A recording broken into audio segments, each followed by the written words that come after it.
বাংলাদেশ সহ দক্ষিণ এশিয়ার বেশিরভাগ দেশে নারীদের অর্থনৈতিক ক্ষমতায়নে এখনও প্রতিকূল সামাজিক কাঠামোর মধ্যে সীমাবদ্ধ। যদিও নারীরা কৃষি ও অর্থনৈতিক কর্মকাণ্ডে উল্লেখযোগ্য ভূমিকা পালন করেন, কিন্তু বিভিন্ন প্রতিবন্ধকতা তাদের সফলতার পথে বাধা তৈরি করে। বাংলাদেশের নারীরা দীর্ঘদিন ধরে সামাজিক, অর্থনৈতিক এবং সাংস্কৃতিক বৈষম্যের শিকার।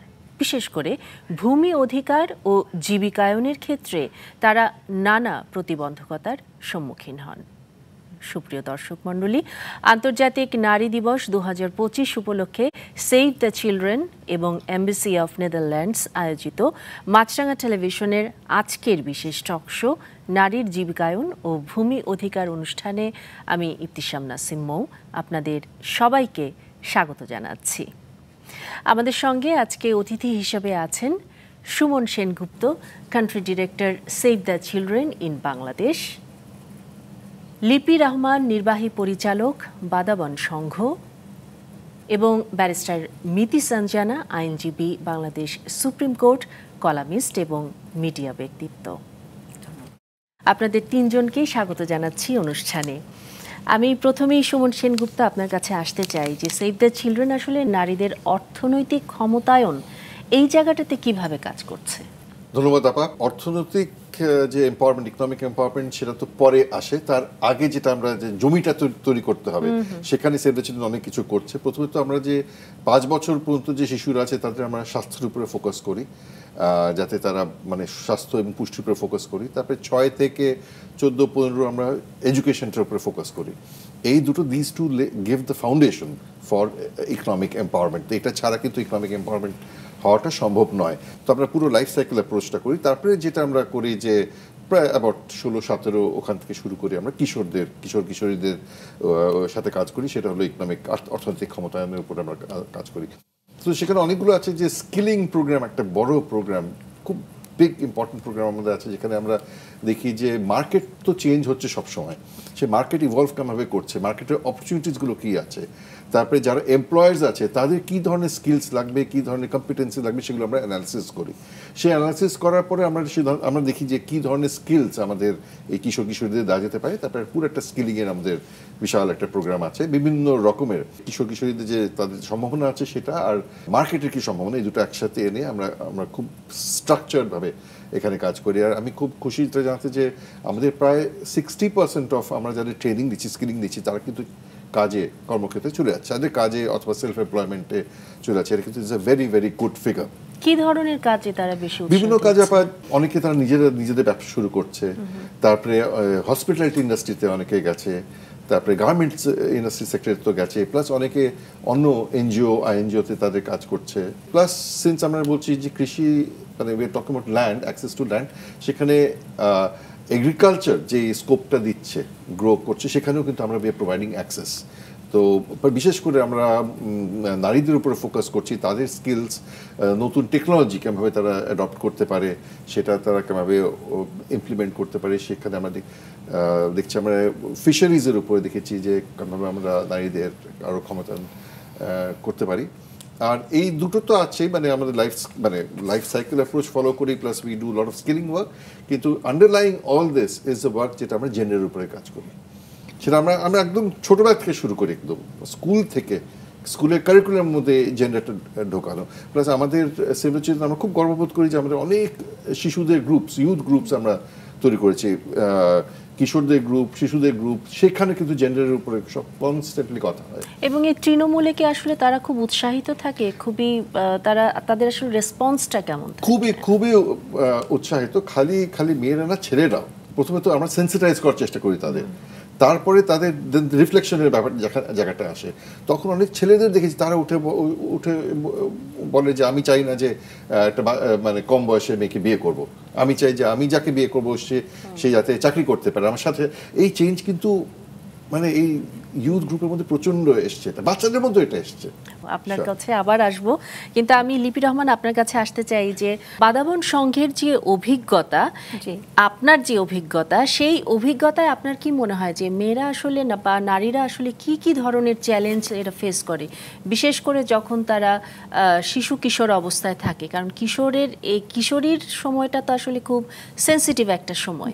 আমি আপনার অভিজ্ঞতা জানতে চাই। ধন্যবাদ মোয়াফা, ধন্যবাদ সেভ দ্য চিলড্রেন এবং এম্বাসি অফ নেদারল্যান্ডসকে আমাকে এই সুযোগটি দেওয়ার জন্য, এবং ধন্যবাদ অবশ্যই মাছরাঙা টিভিকে যে আজকে নারী দিবস উপলক্ষে যে নারীদের বিষয় নিয়ে এবং যে বিভিন্ন ভূমি খুবই গুরুত্বপূর্ণ বিষয় সেটা নিয়ে আলোচনা করার জন্য। বাদাবন সংঘ একটি নারী অধিকার ভিত্তিক সংগঠন এবং আমরা কাজ করছি দক্ষিণাঞ্চলে।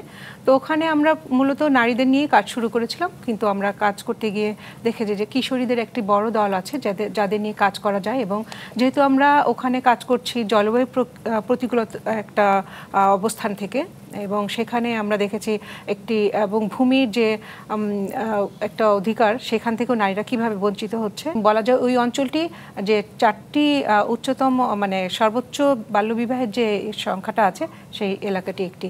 আমরা যেহেতু আজকে ভূমি অধিকার নিয়ে কথা বলছি, সেখানে নারীদের ভূমি অধিকারের প্রধান চ্যালেঞ্জটাই হচ্ছে তাদের ভূমি অধিকার খুবই সীমিত, এবং এর প্রধান 3টি কারণ রয়েছে। একটি হচ্ছে পারিবারিক কারণ, সেখানে মনোভাব যেটা সে পিতৃতান্ত্রিক মনোভাবের কারণে নারীরা এই ভূমি অধিকার না পাওয়ার একটা বিষয় রয়েছে। এই পিতৃতান্ত্রিক মনোভাব শুধু যে পরিবারের না তা না, এখানে সমাজের যে নর্মসগুলো অ্যাটিটিউডসগুলো রয়েছে সেখানে পিতৃতান্ত্রিক মনোভাব অনেক একটি গুরুত্বপূর্ণ ভূমিকা পালন করছে। এবং তৃতীয়ত যে আইনগত যে বাধা রয়েছে, যে বলছি যে একজন মেয়ে একজন ভাইয়ের অর্ধেক সম্পত্তির অধিকার পাবে, সেখানে কিন্তু দেখা যাচ্ছে যে সেইটুকু পাওয়ার ক্ষেত্রেও কিন্তু বোনটিকে বা মেয়েটিকে দেয়া হচ্ছে না। সে কারণ হচ্ছে কি ওই পিতৃতান্ত্রিক সেটা, এবং যে ভাবা হচ্ছে যে নারীর এটুকু না বুঝলেও চলবে, কারণ সে তো ঘরেই থাকবে, সে তো আর বাইরে কাজ করতে যাচ্ছে না বা সে বুঝবে না। এবং এখানে একটা বিষয় আছে যে ওয়ার্সেন সার্টিফিকেট লাগে, সেই ওয়ারিসন সার্টিফিকেটেও কিন্তু নামের তালিকায় যে একদম ইউনিয়ন পর্যায়ে যে ওয়ারিসন সার্টিফিকেটটা দেওয়া হয় সেখানে তার নামটি বাদ পড়ে যাচ্ছে।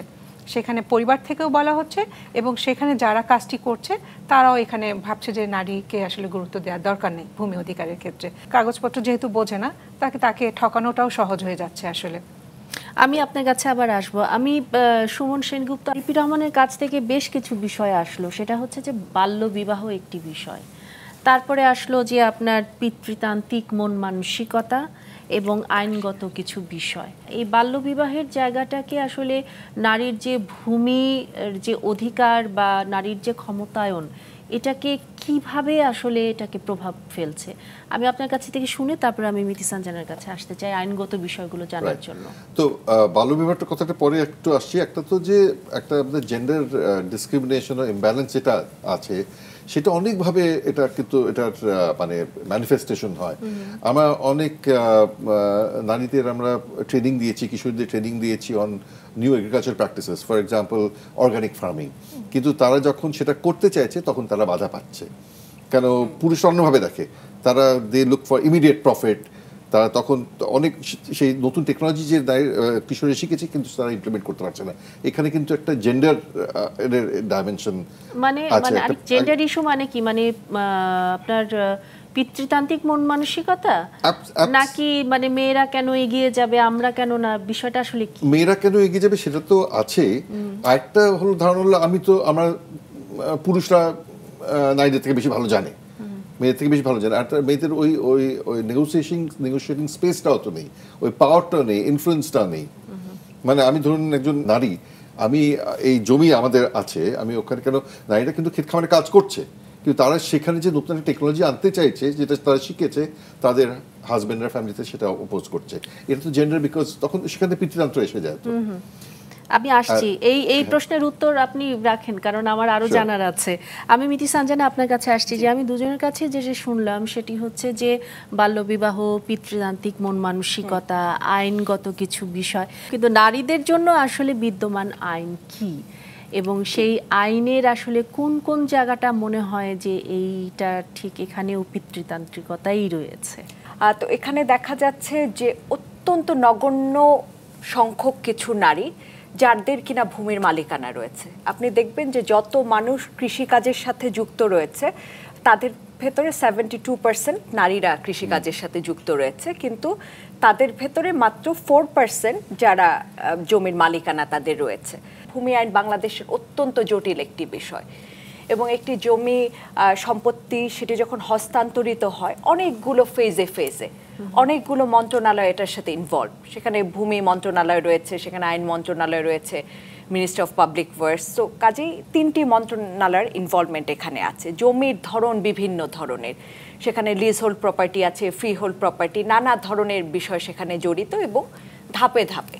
তো আইন বলতে যেগুলো রয়েছে, সম্পত্তি হস্তান্তর আইন রয়েছে এবং সেগুলো কিভাবে রেকর্ড করা হবে সেই বিষয়ক নানা ধরনের আইন রয়েছে। কিন্তু এই আইনগুলোর ভেতরে যখন মালিকানার প্রশ্ন আসে তখন কিন্তু দেখা যায় যে যার যার যে ধর্মীয় আইন রয়েছে, পার্সোনাল ল, তার নিজস্ব ধর্মীয় আইন দ্বারা সেগুলো পরিচালিত হয়। সো এখানে কিন্তু কোনো ধরনের অভিন্ন আইন নেই যে আইনের মাধ্যমে আসলে আমরা সেই অধিকারটি এস্টাবলিশ করতে পারি। তো মুসলিম আইনে সেখানে দেখা যাচ্ছে কন্যা সন্তান পুত্র সন্তানের অর্ধেক পাচ্ছেন, এবং যে ক্ষেত্রে দেখা যাচ্ছে একজন ব্যক্তি তার কোনো শুধুমাত্র কন্যা সন্তান আছে, পুত্র সন্তান নেই, সেক্ষেত্রে তার সম্পত্তি কিন্তু বাইরের লোকের কাছে, অর্থাৎ তার ভাইয়ের ছেলে বা অন্যান্য আত্মীয় স্বজনের হাতে চলে যাচ্ছে আইনগতভাবে। কাজে আইনের ভেতরেই সেই প্রভিশনটি রয়ে গিয়েছে। হিন্দু নারীদের কথা আমরা যদি বলি, যে হিন্দু নারীদের সম্পত্তির অধিকার একেবারে নেই বললেই চলে, মালিকানার অধিকার একেবারেই নেই। কিছু খুব লিমিটেড স্কোপের মধ্যে তারা ভোগ দখল কিছুটা করতে পারেন, এবং তার ভেতরে অসংখ্য লিমিটেশন, নানা ধরনের সমস্যা সেখানে রয়ে গিয়ে। এসব ক্ষেত্রে আপনি বললেন যে একটা ওভারঅল আইন আসলে নারীদের জন্য নেই, আমি সেই প্রসঙ্গে আসব। তাহলে এই ক্ষেত্রে আসলে আইনের কোন কোন জায়গাটা সংশোধন হওয়াটা জরুরি বলে মনে করেন? আপনাদের সবার কাছে আসব, কিন্তু একটা ছোট্ট বিরতি তো নিতেই হবে। আমি আপনাদের কাছে অনুমতি নিয়ে একটা ছোট্ট বিরতি নিয়ে নিচ্ছি। দর্শক, একটা ছোট্ট বিরতি নিচ্ছি, আপনারা আমাদের সঙ্গেই থাকুন।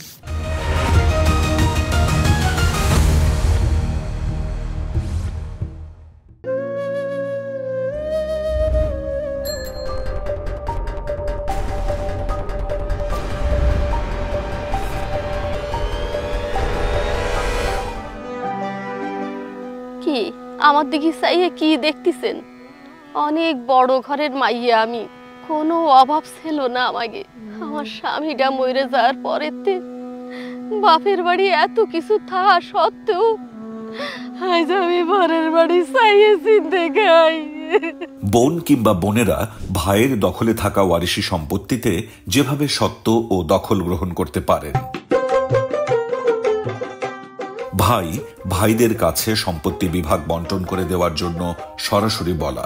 বোনেরা একাধিক বোন থাকলে পিতা অথবা মাতা অথবা পিতা মাতার মৃত্যুর পরপরই ওয়ারিশি সম্পত্তি কাগজপত্রে এবং সরে জমিনে বিভাগ বন্টন করে বন্টন দলিল রেজিস্ট্রি করে দেওয়ার জন্য ভাইদের অনুরোধ করা। পিতামাতা রেখে যাওয়া ওয়ারেস সম্পত্তিতে ভাই ভাইদের নিকট হতে বোন বোনদের ভূ সম্পত্তি নারী হিসেবে আমার প্রাপ্য অধিকার। বাদাবন সংঘ এই অধিকার নিয়ে কাজ করে থাকে। ভাইয়েরা সন্তুষ্ট চিত্তে বন্টন দলিল করে দিতে রাজি থাকলে সমতার ভিত্তিতে বন্টন দলিল রেজিস্ট্রি করে নেওয়া। বন্টন দলিল রেজিস্ট্রি হওয়ার সাথে সাথে সরে জমিনে জমিতে দখল নেওয়া ও নামজারি করে আলাদা হোল্ডিং জোত ভূমি উন্নয়ন কর পরিশোধ করা। নিজেরা চাষাবাদ বা দেখাশোনার দায়িত্ব পালন করতে না পারলে তৃতীয় কোনো ব্যক্তির কাছে লিজ দলিলের মাধ্যমে ভাড়া দেওয়া। এটা করার অর্থ হল বন্টনকৃত জমিতে নিজের সত্ত্ব ও দখল প্রতিষ্ঠা করা। ভাই ভাইদের সাথে সরাসরি কথা বলে কোনো সন্তোষজনক প্রতি উত্তর না পাওয়া কিংবা সময় ক্ষেপণের মতো ঘটনা ঘটলে বিলম্ব না করে ইউনিয়ন পরিষদ ওয়ার্ড কাউন্সিলরের অফিস হতে ওয়ারিশ সনদ সংগ্রহ করা।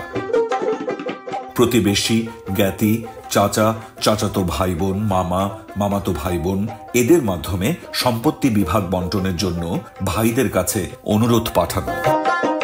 এ সকল নিকটাত্মীয়রা ব্যর্থ হলে ইউনিয়ন পরিষদের চেয়ারম্যান ওয়ার্ড কাউন্সিলরের বরাবর লিখিত দরখাস্ত দিয়ে প্রতিকার চাওয়া।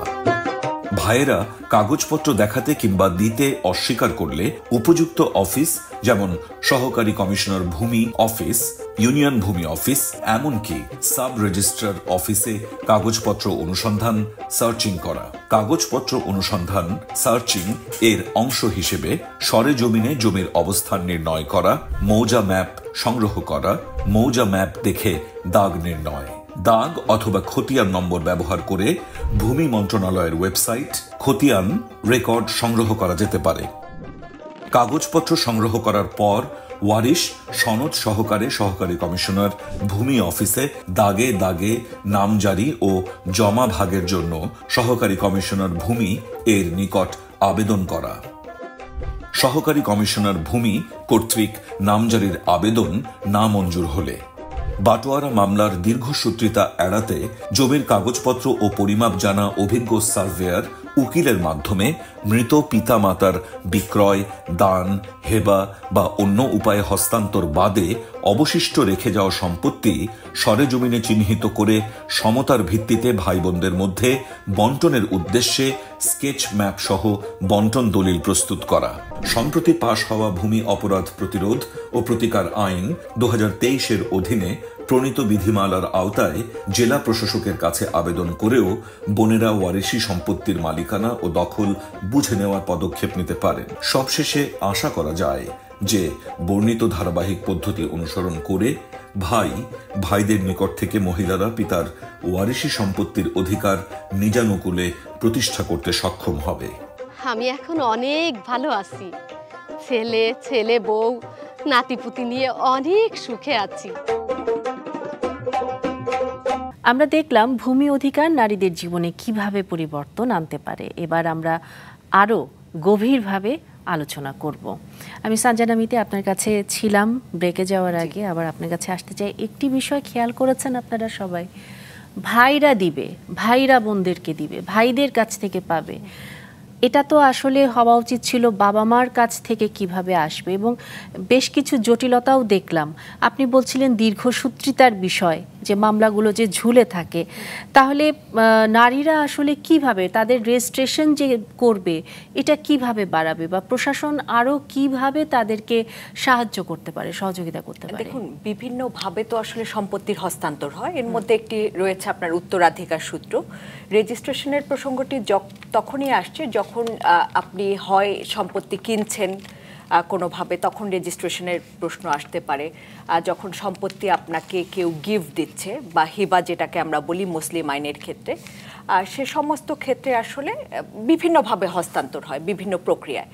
তো যখন আসলে উত্তরাধিকার সূত্রে পাচ্ছেন, ধরেন বাবা মার মৃত্যুর পর উত্তরাধিকারী যারা রয়েছেন, কন্যা সন্তান, পুত্র সন্তান, অটোমেটিক্যালি কিন্তু তাদের কাছে তার যা যা ধর্মীয় আইন অনুযায়ী যতটুকু রেশিও, সে অনুযায়ী তার কাছে কিন্তু চলে যাচ্ছে।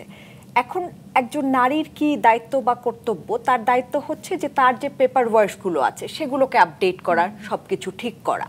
এবং যে সমস্যাটি হয় সেখানে আমাদের কাছেও যারা আসেন, আমরা সবসময় এই বিষয়টি লক্ষ্য করি যে তারা মনে করেন যে ভূমি আইন এটি জটিল ঠিক আছে, এবং বিভিন্ন ক্ষেত্রে তারা মনে করেন এই বিষয়গুলো আসলে পুরুষের অধিক্ষেত্র। তো যার ফলে যখন তারা কিন্তু জানেনও না যে তারা কিন্তু অলরেডি মালিক সেটির, পিতামাতার মৃত্যুর পরে অটোমেটিক্যালি তার কাছে পাস করে যাচ্ছে। এখন তাকে কি করতে হবে? সবাই একসাথে বসে সকলে মিলে সিদ্ধান্ত নিয়ে বন্টন নামা। কারণ একটা হয়তো বা আমি দেখছি যে একটা বড় প্রপার্টি, সেটা সে কে কোন সাইড নিবে, এখানে একটা আলোচনা আসলে কে করবে, এই পার্টি সবাই মিলে করবে। কিন্তু ওখানে দেখা যায় যে ভাইরা আসলে বন্টন নামার দায়িত্বটা নিয়ে নেয়। অ্যাবসলিউটলি, হ্যাঁ। তো ওই জায়গাটাতেই তো আসলে মেইন চ্যালেঞ্জটা তো ওখানেই শুরু হয়ে যায়। এবং এই কারণেই নেয় যেহেতু সবসময় এই সমাজেরও একটি ধারণা, নারীদেরও ধারণা, পুরুষেরও ধারণা যে সেটা আসলে শুধুমাত্র পুরুষের দায়িত্ব এবং কর্তব্য এবং তাদের অধিক্ষেত্র। এবং অনেক ক্ষেত্রে আপনি দেখবেন যে নারীরা তারা কিন্তু একটা পাওয়ার অফ অ্যাটর্নি দিয়ে দেয় ভাইকে বা পরিবারের অন্যান্য পুরুষ সদস্য যারা রয়েছে, এবং যখনই তারা পাওয়ার অফ অ্যাটর্নি দেন সেটার কিন্তু একটা মিসইউজ হওয়ার সুযোগ থাকে। তখন ভাইরা মনে করছেন পাওয়ার অফ অ্যাটর্নি যখন তাকে দেওয়া হচ্ছে, কাজে তিনি সেই প্রপার্টি নিয়ে যা খুশি তাই করতে পারেন। অনেক ক্ষেত্রে আমরা দেখি তারা মর্গেজ নিয়ে তারা লোন নিয়ে নিচ্ছেন, তারা সেই প্রপার্টি অন্য জায়গায় সেল করে দিচ্ছেন, সে টাকা তিনি পাচ্ছেন না, এমনকি তার নলেজের ভেতরেও নেই যে তার প্রপার্টি নিয়ে আসলে কি হচ্ছে। আরেকটি চরম যেটি আমরা সত্য এবং সবচেয়ে বড় সমস্যা, সেটি হচ্ছে যে নারীদের আসলে সচেতনতার অভাব। তারা আসলে নিজেদের অধিকার সম্পর্কে সচেতন নন, তারা জানতেও চান না। এবং তাদের জানতেও দেয়া হয় না, একটা বাবলের মধ্যে তারা আসলে বসবাস করেন। এবং আরবান এরিয়াতে আমরা যতটুকুও দেখি, যতটুকু আমি বলছি যে মালিকানা নারীরা রয়েছেন, মালিকানার কথা আমরা যখন বলি যে ভোগ দখল পূর্ণ অধিকারে রয়েছেন, এমন নারীদের সংখ্যা খুবই নগণ্য। এবং সেটি আসলে প্রান্তিক নারী যারা রয়েছেন, গ্রামীণ নারী যারা একেবারে নেই বললেই চলে, একেবারেই নেই। আমি আসবো আপনার কাছে, আপনি বলছিলেন নারী জটিলতার কথা, আমি একটা একটা করে আপনার কাছে জিজ্ঞাসা করব, কিন্তু তার আগে আমি সুমন সেনগুপ্ত আপনার কাছে আসতে চাই। নারীদের ভূমি অধিকার সংক্রান্ত যে বাধাগুলো রয়েছে সেগুলো আসলে সেভ দ্য চিলড্রেন কিভাবে এগুলোকে দেখছে, বা তারা তাদের ফাইন্ডিংসটা কি, আপনাদের ফাইন্ডিংসটা কি? আপনি যে আগে বলছিলেন যে ভাইরা সমস্ত কন্ট্রোল করে, এটা আমাদের জানতে হবে যে আলটিমেটলি প্যাট্রিয়ার্কির পারপাসটা কি। It is the sole purpose of patriarchy is to disenfranchise women and franchise men. তো পাওয়ারটা সম্পূর্ণ পুরুষদের হাতে দেওয়া আর মানে নারীদের থেকে পাওয়ারটা নিয়ে যাওয়া, এটাই তো উদ্দেশ্য প্যাট্রিয়ার্কি। তো ওই জায়গাটা যদি আমরা ঠিকভাবে না অ্যাড্রেস করতে পারি, জেন্ডার আর প্যাট্রিয়ার্কি, টক্সিক ম্যাসকুলিনিটি, এগুলো যদি আমরা ঠিক মতো না অ্যাড্রেস করতে পারি, আমরা কোনো মানে আইনগত যতই রিফর্ম হোক, যতই অ্যাওয়ারনেস রেজিং হোক, তাতে কিছু মানে চেঞ্জ হবে না। সেখানে কিন্তু সেভ দ্য চিলড্রেন খুব বিভিন্ন গভীর লেভেলে ছোটবেলা থেকে আমরা চেষ্টা করি মানে শিশুদের থেকে এই অ্যাটিটিউডগুলো চেঞ্জ করা, সেন্সিটাইজ করা। সেটা একটা কি, ফর এক্সাম্পল আমরা তো এগ্রিকালচার যেটা কাজ করি, এগ্রিকালচার এক্সটেনশন ওয়ার্কার্স, আমরা ডিপার্টমেন্ট অফ এগ্রিকালচার এক্সটেনশনের সাথে কাজ করি, তারা প্রথমে গিয়ে পুরুষদের সাথে কথা বলে, নারীদের সাথে তারা কথা বলে না। ধরুন আমি এক্সটেনশন ওয়ার্কার, আমি যাচ্ছি সাথে গ্রামে এগ্রিকালচারের সম্বন্ধে কথা বলতে, আমি খালি পুরুষদের সাথে কথা বলছি, নারীদের সাথে কথা বলছি না। কমফোর্ট জোন হচ্ছে পুরুষের। আমারও এক্সটেনশন ওয়ার্কার, আমি এক্সটেনশন ওয়ার্কার, আমার ধারণা হলো যে নারীরা তো তারা কি জানে, আর জমি কৃষি এগুলো সব তো পুরুষরাই জানবে, পুরুষরাই সিদ্ধান্ত নেবে, পুরুষদেরই আমাকে চেঞ্জ করতে হবে অথবা তাদের অ্যাওয়্যার করতে হবে। তো অ্যাওয়ারনেস লেভেলে সেখানে একটা প্রথমেই নারীরা ওখানে বঞ্চিত হয়ে যাচ্ছে অনেকটা। সেখানে আমরা কাজ করছি এক্সটেনশন ওয়ার্কারের সাথে, যে আপনারা নারী পুরুষ সবার সাথে কথা বলুন, ফ্যামিলি হাউজহোল্ডের সাথে কথা বলুন, focus on women as well, এটা একটা ব্যাপার। একটা হলো যে অনেক সময় অ্যাক্সেস টু ক্রেডিট, লোন, সেখানে একটা বিরাট বাধা আছে। কেন, biggest thing is unit collateral. এখন নারীদের তো জমির অধিকারটা নেই, মিঠি আপা যেটা বললেন, লিপি আপাও বললেন, তাদের ডকুমেন্টও নেই, তো সেইখানে তাদের লোন পাওয়াটা খুব অসুবিধা হয়ে যাচ্ছে। তারপরে মার্কেটস, অ্যাক্সেস টু মার্কেটস, সেখানে একটা সমস্যা হচ্ছে যে মার্কেটে you have to be forceful, you have to negotiate, ওগুলো তো ওখানেও নারীরা কিন্তু পিছিয়ে যাচ্ছে। কেন, men are much more, they are by default they are empowered. তো সেখানে আমাকে ওগুলো ভেঙে তারপরে ঢুকতে হচ্ছে ওখানে একজন নারীকে, সেটা একটা বিরাট প্রবলেম। একটা তবে বলবো যে বাংলাদেশে ভেরি ইন্টারেস্টিং একটা রিসেন্ট ফিনোমেনা হয়েছে, যেটা হলো ফ্রিল্যান্স ইকোনমি। ফ্রিল্যান্স ইকোনমি কিন্তু অনেক ব্যারিয়ার্স সরিয়ে দিয়েছে। কেন, অনেক দেখছি আমরা কিশোরীরা, নারীরা ঘরের মধ্যে বসে তারা কিন্তু কাজ করছে, তখন ওই বাধাগুলো প্রতিকূলতা অনেক কম। তো I think that is a good development. কি ধরনের কাজ করছে এই ফ্রিল্যান্সিং এর ক্ষেত্রে? কি ধরনের কাজ? অনেক আছে, কন্টেন্ট রাইটিং তারা করছে, তারপরে বেসিক্যালি কন্টেন্ট রাইটিং করছে, তারপরে বাড়িতে বসে তারা ট্রেডিং করছে, জিনিসপত্র বিক্রি করছে, এগুলোতে বেশ অনেক কিছু আছে। তারপরে আমরা অনেকে দেখেছি টিউশন করছে বাড়িতে বসে। তো সেইখানে যে মানে পাবলিক ডোমেনে ঢোকার জন্য যে প্রতিকূলতারা যে নারীরা কিশোরীরা ফেস করে, সেটা অতটা করছে না ওরা, কিন্তু সেটা তো ওয়ান অ্যাসপেক্ট। তো that is created more opportunities, freelance economic opportunity create করছে, কিন্তু বাধা প্রতিকূলতা প্রচুর আছে। আর আমরা চেষ্টা করি, তাই জন্য আমরা এখন রিসেন্টলি 10টা অর্গানাইজেশনের সাথে কাজ করছি। আমরা বাধাবন সংঘ একটা, যেটা হলো উইমেন লেড অর্গানাইজেশন, তারা যাতে একদম তারা গ্রাসরুটসে কাজ করছে, এক্সেলেন্ট কাজ করছে। আমরা ভিডিওটা দেখলাম, তারা এই প্রতিকূলতাগুলো তারা যাতে কেমনভাবে মানে ওভারকাম করতে পারে, সেখানে আমরা তাদের সাপোর্ট করছি, ফাইন্যান্সিয়াল সাপোর্ট। তার মানে একটা ইন্টারেস্টিং ব্যাপার হচ্ছে যে সুমন সেনগুপ্ত যেটি বললেন যে ফ্রিল্যান্সিং হচ্ছে, একটা নারীর কাছে একটা মোবাইল ফোন থাকলে সে হুটহাট কিন্তু লাইভে চলে যাচ্ছে, হুটহাট করতে পারছে, কিন্তু সে তার জমির জায়গায় গিয়ে দাঁড়াতে পারছে না। এটা খুব একটা ইন্টারেস্টিং ব্যাপার। আমি আপনার কাছে আসবো আবার। আমি লিপি রহমান আপনার কাছে জানতে চাই যে বাধাবন সংঘ তারা আসলে প্রশিক্ষণ এবং যে আইনি সহায়তাগুলো এগুলো কিভাবে দিচ্ছে? আরেকটি বিষয় হচ্ছে যে সংসারে মাত্র একটি মাত্র সন্তান এবং সে হচ্ছে মেয়ে, যে নারী, তার পরবর্তীতে গিয়ে যে জমির উপরে অধিকার, তার যে জায়গাটা স্বাবলম্বী হয়ে দাঁড়ানোর, ওই জায়গাটায় কিভাবে প্রতিবন্ধকতা তৈরি হচ্ছে? বাধাবন নারীদের ভূমি অধিকার রক্ষা এবং তারা যাতে এই ভূমি অধিকারটা পাওয়ার জন্য আইনি লড়াই লড়তে পারে এবং সচেতন হয় এই বিষয়ে কাজ করে যাচ্ছে। এবং এই জন্য আমরা যে করি, আমাদের একদম মাঠ পর্যায়ে গ্রামের পর্যায়ে নারী দল আছে। সেই নারী দল আবার তাদের নেতৃত্ব তৈরি করার জন্য আমরা আবার তাদেরকে প্রশিক্ষণ দিয়ে থাকি। আমাদের 4 জন প্যানেল লয়ার আছে, তাদের মাধ্যমে আমাদের কর্মীদের আমরা প্রশিক্ষণ দিই যে আইনি বিষয়গুলো এবং ভূমির অনেকটা কমপ্লেক্স বিষয় এগুলো যাতে তারা জানতে পারে এবং ডকুমেন্টসগুলো ভালো চেনে, তখন আমরা গিয়ে ওই নারী দলগুলোকে আমরা প্রশিক্ষণ দিই।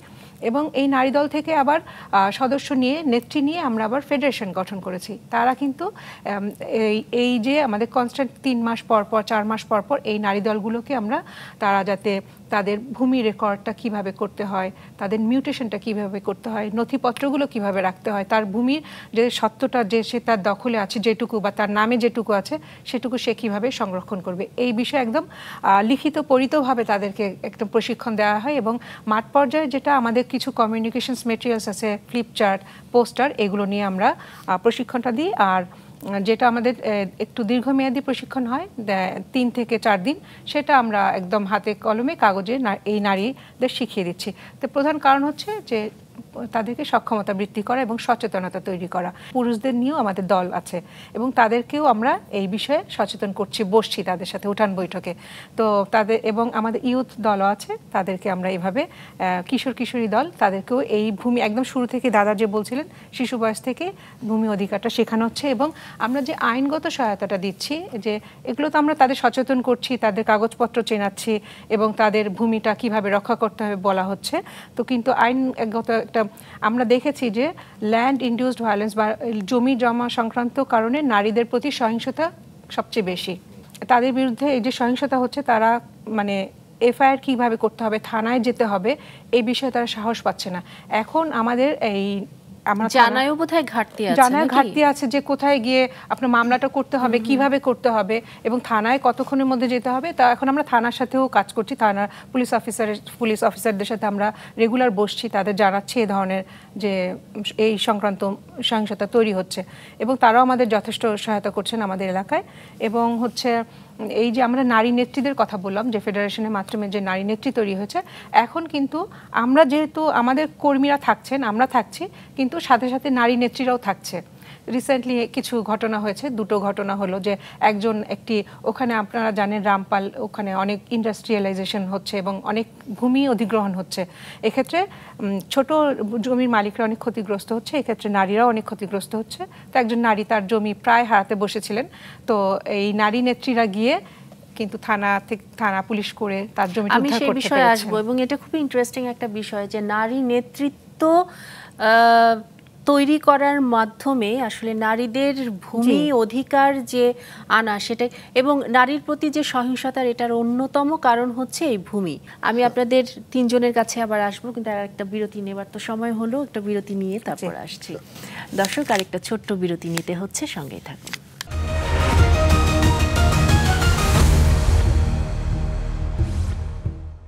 দর্শক, আপনারা দেখছেন নারীর জীবিকায়ন এবং ভূমি অধিকার।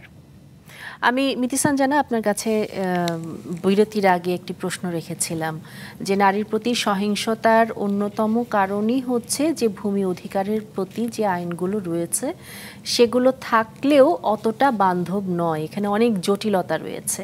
আপনি জটিলতার কথা আগেও বলছিলেন, আমি আরেকটু শুনতে চাই যে আসলে ঠিক কোন কোন জায়গায় জটিলতাগুলো আছে আর সংস্কার প্রয়োজন কোন কোন জায়গাগুলোতে। দেখুন, এখানে আইনগত জটিলতা একটি বড় বিষয়, আর একটি জটিলতা রয়েছে যে পুরো সিস্টেমটাই আসলে এমন জটিল। এখন পর্যন্ত এই দিনে এসে আপনি চিন্তা করতে পারেন যে হাতে দলিল লেখা হয়, অনেক জায়গায় হাতে দলিল লেখা হয়। আপনি একটা সার্চ করতে যাচ্ছেন, আপনাকে সেই দলিলপত্র ঘেটে বালাম বই বের করে সেটার মধ্যে পৃষ্ঠা খুঁজে খুঁজে সেখান থেকে বের করতে হয়। অনেক আগের থেকে ডিজিটালাইজেশনের ব্যাপারে কিন্তু এই কথাটি উত্থাপন করা হচ্ছে যে ডিজিটালাইজেশনের আওতায় আনা দরকার পুরো সিস্টেমটাকে, সমস্ত ভূমি অফিসের যা কিছু কাগজপত্র সেগুলোকে ডিজিটালাইজেশনের আওতায় আনতে হবে। কিন্তু এত দিন পেরিয়ে যাচ্ছে, এই কাজটি কেমন যেন পিছিয়ে যায়। দ্বিতীয়ত হচ্ছে যে যখনই আপনি আইনি কাঠামোতে দেখতে পাচ্ছেন যে একজন নারী, একজন কন্যা সন্তান, তিনি তার পরিবারের ভেতরেই তিনি তার ভাইয়ের অর্ধেক অংশ পাচ্ছেন, তখনই কিন্তু একটি সুপিরিয়র জায়গায় ছেলেটি পৌঁছে যাচ্ছে। ভাবা হচ্ছে যে বোনটি তার অর্ধেক, সমস্ত কিছু তার যোগ্যতা বলুন সব কিছুর দিক দিয়ে তিনি অর্ধেক, সেটি একটি গেল। বাংলাদেশে এই যে কৃষিকাজের সাথে জড়িত নারীরা, বাংলাদেশে খাস জমি সম্পর্কিত কিছু ব্যবস্থাপনা বা বন্দোবস্ত রয়েছে এবং সেটি নিয়ে একটি পলিসি রয়েছে। সেই পলিসি অনুযায়ী সরকারের কন্ট্রোলে যে সমস্ত জমি আছে সেগুলো ভূমিহীনদের মধ্যে 5% করে তাদেরকে দেয়া হবে সেই বন্দোবস্ত। তো এই বন্দোবস্তর ভেতরে আপনাকে প্রায়োরিটাইজ করা হয় যে কোন ধরনের মানুষগুলো আসলে এলিজিবল হতে পারে। সো এখানে কৃষি জমি রয়েছে, অকৃষি জমি রয়েছে। সো কারা এলিজিবল হবেন এটা যখন দেখা হয়, তার মধ্যে একটি প্রায়োরিটির একটি জায়গা রয়েছে, সেটি হচ্ছে যে সক্ষম পুত্র সন্তান রয়েছে এমন উইডো, বিধবা নারী অথবা স্বামী পরিত্যক্তা নারী। তার মানে হচ্ছে যে নারী তিনি আসলে বিধবা বা স্বামী পরিত্যক্তা, ডিভোর্স, তার যদি সক্ষম পুত্র সন্তান না থেকে কন্যা সন্তান থাকে বা তার যদি কোনো সন্তান না থাকে তাহলে তিনি সে অধিকার থেকে বঞ্চিত হচ্ছেন। আপনার সংবিধানে যেখানে সকলের সমান অধিকারের কথা বলা রয়েছে, আইনের চোখে সকলের সমান 27, 28 যে অনুচ্ছেদ রয়েছে, সেখানে যে কথাটি বলা রয়েছে সেই সাংবিধানিক যে পারপাস সেটি তো ভিশিয়েট হয়ে যাচ্ছে। তো আমি মনে করি এই জায়গাটির সংস্কার খুব দ্রুত হওয়া প্রয়োজন। আরেকটি বিষয় হচ্ছে যতটুকু তারা আসলে পাচ্ছেন সেই পাওয়ার যে জায়গাটি, পাওয়ার পরে তারা সেটি ভোগ দখল ব্যবহার করতে পারছেন না, সেল করতে পারছেন না, মর্গেজ রাখতে পারছেন না। তাহলে কি এভাবে বলা যেতে পারে যে আসলে ভূমির যে আইনটা সেটা নারী বান্ধব নয়? আমি যেটা বলতে চাচ্ছি সেটা হচ্ছে যতটুকুই আইন রয়েছে সেই আইনের প্রয়োগটা নেই, সেই আইনের যথাযথ প্রয়োগ নেই। এবং ভূমি অপরাধ সংক্রান্ত এবং প্রতিরোধ সংক্রান্ত 2023 সালের যে আইনটি হয়েছে সেই আইনটি আমি বলবো যে এটি অবশ্যই একটি যুগান্তকারী বিষয়। আইন তো খুব ভালো, কিন্তু সেটার বাস্তবায়ন না হলে সেটি দিয়ে আমরা আসলে কি করব? ইমপ্লিমেন্টেশন সেখানে হচ্ছে না। তো এই ভূমি, এই যে আপনার যে অপরাধ সংক্রান্ত যে আইনটি, এই আইনটি এখন দেখা যাচ্ছে আমাকে আদালতের মুখাপেক্ষী না হয়ে আমি কিন্তু ডিসি অফিসের মাধ্যমে সেটির একটা নিষ্পত্তি করা যাচ্ছে। তো এই আইনটির ব্যবহার যদি অনেক হয় এবং ডিসি অফিসে তাদের প্রশাসনের যদি সদিচ্ছা থাকে, সেক্ষেত্রে কিন্তু একটা বড় মামলা জটের নিরসন হওয়ার একটি সুযোগ সেখানে আছে। সেখানে দীর্ঘসূত্রিতার যে বিষয়টি সেটিকে এড়ানোর বিষয় আছে এবং অতি দ্রুত সেটি নিষ্পত্তির মাধ্যমে একজন নারী বা যে কোনো বিচার প্রার্থী তিনি কিন্তু সেখানে একটা তার আপনার সেই ডেমেডিটি তিনি পেতে পারেন। আরেকটি বিষয় যেটি খরচের ব্যাপার, মামলা চালানো বাংলাদেশে এটা একটা দিনের পর দিন, আপনার যদি একটা 20 বছর ধরে মামলা চলে সেটি তো একটা বিশাল একটা কস্ট সেটার সাথে ইনভলভ। সেই টাকাটি আসলে নারীরা কোথার থেকে জোগাড় করবেন? এবং বাংলাদেশে কিন্তু লিগ্যাল সার্ভিসেস, লিগ্যাল এইডের ব্যবস্থাও রয়েছে এবং সেই ব্যবস্থার ভেতরে তো এলিজিবিলিটি লাগবে। তিনি অত্যন্ত দরিদ্র হলে কিছু ক্রাইটেরিয়া যদি তিনি মিট করতে পারেন তবেই তিনি তাহলে সেটি পাচ্ছেন, তার আগে তো তিনি আসলে পাচ্ছেন না। তো এখানে আইনি সংস্কারের আসলে বিভিন্ন মানে সুযোগ এখানে রয়েছে এবং আইনি সংস্কারের সাথেও আমি বলবো যে বিদ্যমান যে আইন রয়েছে সেটির একটা ইমপ্লিমেন্টেশন প্রপারলি যাতে হয়, প্রশাসন যাতে সেখানে আসলে সহযোগিতা করেন তারা, এবং সেই সাথে সাথে এই যে ডিজিটালাইজেশনের আওতায় যদি সমস্ত ভূমি ব্যবস্থাপনাকে আনা যায় সেক্ষেত্রে কিন্তু এখানে দুর্নীতি যেভাবে কমবে, ট্রান্সপারেন্সিটার একটি সুযোগ রয়েছে। আপনি অনলাইনে চট করে একটা অ্যাপ্লাই করতে পারছেন, নামজারি একটা ভয়াবহ ব্যাপার মনে হয় মানুষের কাছে, যে একটা যেখানে আপনার 1100 টাকা গভর্নমেন্ট ফিস, সেখানে এক একটা নামজারি করতে কত টাকা খরচ হয়ে যাচ্ছে, অনেক টাকা লাগে। এবং বিশেষ করে যখন ওই কি বলে দালাল অথবা এদের মাধ্যমে যখন করা হয় তখন তো সেটা গিয়ে একেবারে 8, 9, 10 হাজার টাকাতেও গিয়ে ঠেকে। এই প্রসঙ্গটি এখন উত্থাপন করা দরকার যে ডিজিটালাইজেশনের মাধ্যমে এটি যদি করা যায়। একটা সময় আপনি প্রায় দেখবেন ভূমি অফিসে আগুন লেগে গেছে, দলিল দস্তাবেজ পাওয়া যাচ্ছে না, তখন কি হবে? আমি আপনার কাছে আবার আসবো। আমি সুমন সেনগুপ্ত আপনার কাছে আসতে চাই। সেটি হচ্ছে যে সেভ দ্য চিলড্রেন তো আসলে আপনি বলছিলেন যে নারীর ক্ষমতায়নের অন্যতম অংশ হচ্ছে কৃষি এবং টেকনোলজির ইউজ। এই কৃষিক্ষেত্রের সংস্কারের কথা বলছিলেন যে আইনি সংস্কার দরকার। আপনি বলছিলেন যে লোন নেবার ক্ষেত্রে অনেক ধরনের প্রতিবন্ধকতা তৈরি হয়। আর কি কি মানে আপনারা কাজ করতে চাইলেও কি আসলে সেই পর্যায়ে কাজ করতে পারছেন? আপনাদের এই প্রতিবন্ধকতাগুলো কাটিয়ে তোলার জন্য আসলে কোন কোন জায়গায় ফোকাস করা উচিত? আমাদের মানে অ্যাপ্রোচটা ইজ ইকোনমিক এম্পাওয়ারমেন্ট, কিশোর কিশোরীদের এবং নারী পুরুষদের বেসিক্যালি বেশি ফোকাস করি আমরা কিশোরীদের এবং নারীদের উপরে।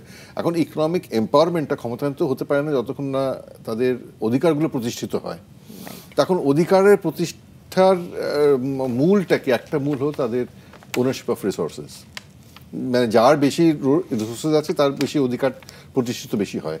এখন নারীদের তো জমির অধিকার নেই, মানে অথবা অধিকার থাকলে পরেও সেটা তারা ওটা পাচ্ছে না সেটা। তো সেখান থেকে আমরা দেখি যে আমাদের যে ইকোনমিক এম্পাওয়ারমেন্ট অ্যাপ্রোচগুলো সেখানে খুব আন্ডারমাইন্ড হয়, because women girls don't have access to resources, particularly land resources. তো সেখানে এটা খুব আমাদের প্রতিকূলতা এখানে আছে। তাই জন্য আমরা এটা নিজেরা তো সরাসরি এটা অ্যাড্রেস করতে পারবো না, তাই জন্য আমরা আমাদের পার্টনার্স আছে, আর অর্গানাইজেশন লাইক বাদাবন, এরকম আরও 10টা-9টা অর্গানাইজেশন আছে, তারপরে মিঠিয়াপার যে অর্গানাইজেশন যারা কাজ করছে এদের সাথে আমরা পার্টনার করি, যাতে তাদের আমরা সাপোর্ট করতে পারি, so they can do the work in terms of যে লিগাল রিফর্মই হোক কি লিগাল অ্যাওয়ারনেস হোক, এইগুলোর উপর তারা যাতে কাজ করতে পারে। সেভ দ্য চিলড্রেন আসলে তাদের যে আরো সহযোগী যারা রয়েছে তাদেরকে নিয়ে আসলে মাঠ পর্যায়ে কাজ করতে পারছে। সরাসরি যদি আপনারা কাজ করতে যান বা সরাসরি যদি কোথাও এই নারীর যে ক্ষমতায়ন বা ভূমি অধিকার এগুলো নিয়ে যদি কোথাও, সেখানে কি মাঠ পর্যায়ে কোনো ধরনের আপনাদেরকে প্রতিবন্ধকতা ফেস করতে হয়? সেটা তো করতে হয়, সেটা যেটা লোকাল অর্গানাইজেশন, ন্যাশনাল অর্গানাইজেশন তারা ফেস করছে, সেগুলো আমরা যখন ডাইরেক্টলি সরাসরি কাজ করি সেটা আমরা ফেস করি। গ্র্যাজুয়ালি আমরা সরাসরি ইমপ্লিমেন্টেশনটা সেভ দ্য চিলড্রেন করতে চাইছি না, আমরা চাই যে লোকাল অর্গানাইজেশন, ন্যাশনাল অর্গানাইজেশন তাদের ক্ষমতায়নটা যাতে হয়। তো আমাদের ইনক্রিজিংলি আমরা ফান্ডিংটা তাদেরকে আমরা দিচ্ছি সাব গ্রান্টের মাধ্যমে, তারা এই কাজটা আমাদের থেকে অনেক ভালো করতে পারবে। আমরা হয়তো কিছু টেকনিক্যাল সাপোর্ট দিতে পারি, কিছু গাইডেন্স দিতে পারি, কমপ্লায়েন্সগুলো আমরা দেখতে পারি, সাপোর্ট দিতে পারি তাদের, কিন্তু আসল কাজটা কিন্তু আমাদের পার্টনাররাই করে, হেভি লিফটিংটা তারাই করে। তো আমাদের ফোকাসটাই সেটাই যে আমরা মানে সমস্যাটা আইডেন্টিফাই করি তাদের সাথে, তারপরে এবার they do the actual work. আর আমি খুবই কৃতজ্ঞ নেদারল্যান্ডস এম্বাসিকে, যে তারা সোচ্চারের মতো এত সুন্দর একটা প্রোগ্রাম সেটা আমাদেরকে ডিজাইন করতে দিয়েছে এবং ইমপ্লিমেন্ট করতে দিয়েছে। তো আমি তাদের সাথে খুব গ্রেটফুল যে, আর এই প্রোগ্রামটার মধ্যে 10টা women led organizations কাজ করছে, they are looking to these very barriers, যেটা আমাদের পার্টনারের সাথে। নারী নেতৃত্বের বিষয়টাতে আমি আসবো লিপি রহমানের কাছে, তার আগে একটা বিরতি নিয়ে তারপরে আসছি আবার। দর্শক, আরেকটা ছোট্ট বিরতি নিচ্ছি।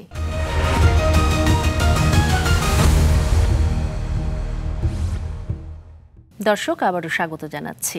বিরতিতে যাবার আগে সুমন সেনগুপ্ত আপনার সাথে কথা বলছিলাম, আমি আপনার কাছে আসবো, কিন্তু তার আগে আমি একটু সানজানা আপনার কাছে আসতে চাই যে আইনি সহায়তা সেটা ঠিক আছে, কিন্তু আইনি সহায়তা ছাড়া আসলে যে নারীরা তাদের যে ভূমির অধিকার ওটাকে কিভাবে প্রতিষ্ঠিত করবে? প্রথম দাবিটি আসবে পরিবারের থেকে, এবং দ্বিতীয় সেটি হচ্ছে যে এই যে আমি বলবো যে এই ধরনের যে সমস্ত বাদাবন সংঘের মতো যে ধরনের অর্গানাইজেশনগুলো রয়েছে, সেভ দ্য চিলড্রেন খুব ভালো কাজ করছে, সবাই যে বাংলাদেশব্যাপী কাজ করছে, এই জায়গাগুলোতে আপনার আইনি সহায়তার পাশাপাশি আমি মনে করি যে prevention is better then cure. তো প্রথমেই যখন তিনি তার অধিকার সম্পর্কে একজন নারী সচেতন থাকবেন, সেই সচেতনামূলক যে কাজগুলো রয়েছে সেই সচেতনটি একেবারে মাঠ পর্যায়ে নিয়ে, যেমনটি সেভ দ্য চিলড্রেন অলরেডি করছে, এই ধরনের কাজগুলো করতে হবে। এবং সেভ দ্য চিলড্রেনের মতো আরো অর্গানাইজেশন এবং বিভিন্ন প্রাইভেট গ্রুপ বা বিভিন্ন সেক্টরে আসলে এই কাজগুলো হতে পারে, সরকারি তরফ থেকে বেসরকারির সাথে এবং পার্টনারশিপে বিভিন্নভাবে এই কাজগুলোকে করতে হবে। এবং সেই সাথে সাথে এই দাবিটি তোলা বিভিন্ন স্টেক হোল্ডার যারা রয়েছেন, যে ডিজিটালাইজেশনের আওতায় পুরো ব্যবস্থাটিকে আনা, সেটি যদি করা যায় অনেকাংশে কিন্তু ভূমি সংক্রান্ত অপরাধগুলো কমে যাবে এবং সেখানে স্বচ্ছতা নিশ্চিত হবে, সেখানে কস্ট ইফেক্টিভ হবে, এবং সেই সাথে সাথে যে লেন্দি প্রসেসটা কোর্ট সিস্টেমের সেটিকেও অ্যাভয়েড করা যাবে, অ্যাটলিস্ট প্রসেসটা শুরু হবে। এবং বর্তমানে কিন্তু একটা বিচার ব্যবস্থায় আপনার একটা সংস্কার সংক্রান্ত যেই কমিশনটি রয়েছেন তারা একটি প্রস্তাবনা করেছেন, সেটি বেশ ডিটেইল প্রস্তাবনা, তার ভেতরে কিন্তু সেখানে প্রপোজাল একটি আছে যে 5000-এর মতো বিচারক নিয়োগ দেয়া। সো সেই জায়গাটিতে কিন্তু আসলে বড়ভাবে কাজ করতে হবে, এবং এই একটা বড় সংখ্যক বিচারকদেরকে নিয়োগ দেওয়া হয় যদি, অনেকাংশেই কিন্তু সেটি আস্তে আস্তে কাটিয়ে ওঠার দিকে আমরা যেতে পারবো। ক্রাইসিস যেগুলো আছে ওগুলো যদি ওখানে যদি কাজ করা যায় তাহলে এই বিষয়গুলো, মিডিয়ার একটি গুরুত্বপূর্ণ ভূমিকা কিন্তু এখানে রয়েছে। আজকে আমরা কিন্তু যখন নারী দিবসের প্রোগ্রামগুলোতে যাই, বেশিরভাগ সময় দেখা যায় যে একটি ব্যক্তিকেন্দ্রিক ফোকাস, যে একজন নারী, সফল নারী, তার জীবন তিনি কিভাবে, সেটিরও যেমন দরকার আছে, এই ধরনের যে মানে সচেতনতা তৈরি সেটি কিন্তু খুবই দরকার। এই ধরনের আলোচনাগুলো বেশি বেশি হওয়া, বিভিন্ন ধরনের সোশ্যাল ক্যাম্পেইন, মিডিয়া ক্যাম্পেইন, এগুলো আমি মনে করি খুবই জরুরি এবং পাড়ায় পাড়ায় এলাকায় এলাকায় করা যায়, কেন নয়? আমি লিপি রহমান আপনার কাছে অল্প করে জানতে চাই যে আপনাদের ভবিষ্যতে পরিকল্পনা কি? ভবিষ্যতের পরিকল্পনা হচ্ছে অবশ্যই নারীদের ভূমি অধিকার যাতে নারীরা সঠিকভাবে পায় সেটা নিয়ে কাজ করা, এবং সেজন্য বাদামন সংঘ শুধুমাত্র যে একটি এলাকায় কাজ করছে বাগেরহাট জেলা তা না, সেখানে তো আমাদের একদম তৃণমূল পর্যায় থেকে জেলা পর্যায় পর্যন্ত নারী নেতৃত্বের যে সংগঠনগুলো আছে তাদের সাথে কাজ করছি। আমরা সম্প্রতি 14টি নারী সংগঠনের সাথে আমরা একটি নারী women land rights forum network বলে আমরা একটি নেটওয়ার্ক চালু করেছি। এই উদ্দেশ্য হচ্ছে যে সারা বাংলাদেশেই যাতে তৃণমূল পর্যায়ে নারীরা তাদের ভূমিতে অধিকার বিষয়ে সচেতন হয় এবং তার ফলে তারা ক্ষমতায়ন হবে এবং যেটি তাদের পরিবার এবং সমাজে একটি অবদান রাখবে। তো এই সংগঠনগুলোর মাধ্যমে আমরা কি করছি, এই সংগঠনগুলোকে তাদের সক্ষমতা বৃদ্ধির জন্য আমরা কাজ করে যাচ্ছি। এর মাধ্যমে আমাদের উদ্যোগ হচ্ছে যে সারা দেশব্যাপী নারীদের নেতৃত্বে এই ভূমি অধিকারকে কেন্দ্র করে একটি আন্দোলন গড়ে তোলা।